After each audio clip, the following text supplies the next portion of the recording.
Welcome to Astound Mobile. Let's get you set up for success. In this video, we'll show you how to insert your SIM card. Before we begin, make sure your phone is compatible with the Astound Mobile network. Make sure you've activated your new SIM card. And finally, please make sure your phone is turned off. Okay, first, find out where your SIM card slot is located.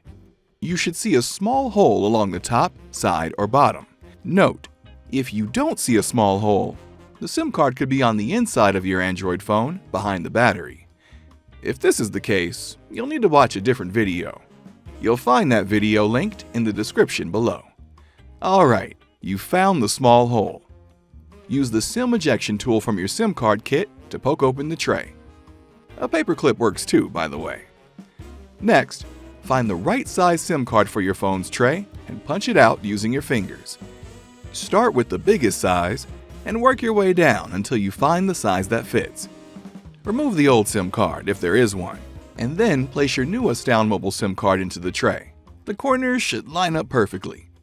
Now slide the tray back in. Okay, task completed. If your phone is an iPhone 5 or newer, you're all set. If you have an Android phone, your next step is configuring your data and MMS settings so you don't miss any text messages. The video for that is linked down in the description below. Thanks for watching and choosing Astound Mobile.